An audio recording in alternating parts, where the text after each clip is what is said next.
what's cooking for lunch, dear? Ah, pheasant casserole, dear.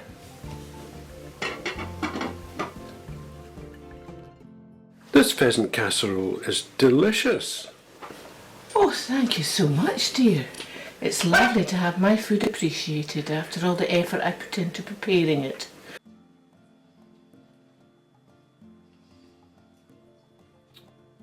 You know, this pheasant casserole tastes different. Have you got something special in it? Ah, yes, there is, dear. What is it?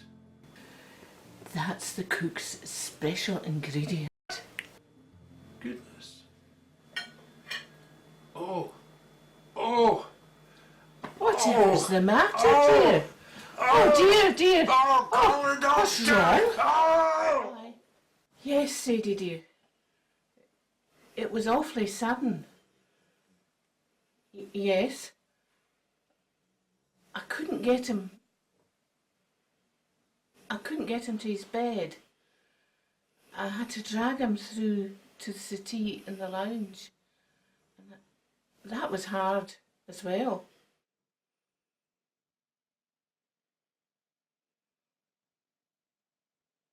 Oh yes, the doctor's been.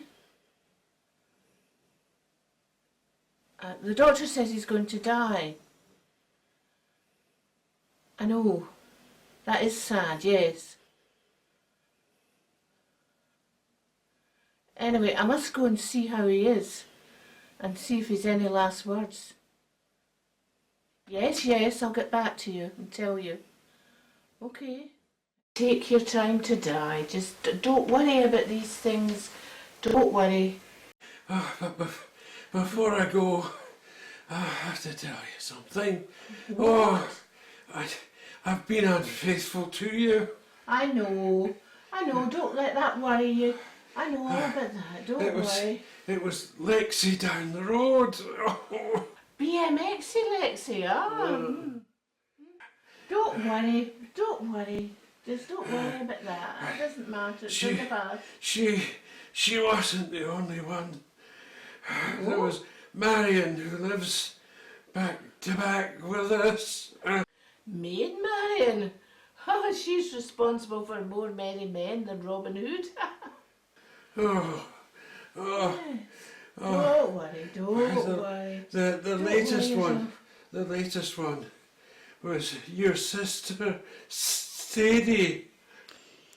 Yes, and I know all about that. Yes, I do. My sister Sadie. Why do you think I poisoned you? Oh.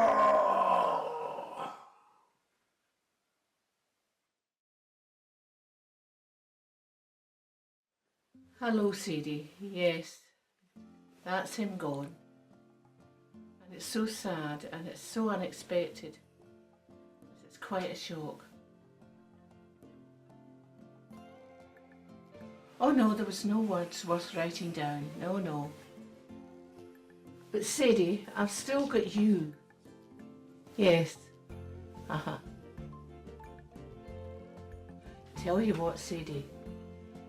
Why don't you come over here tomorrow and have lunch with me? That would be lovely. I've got a lovely pheasant casserole.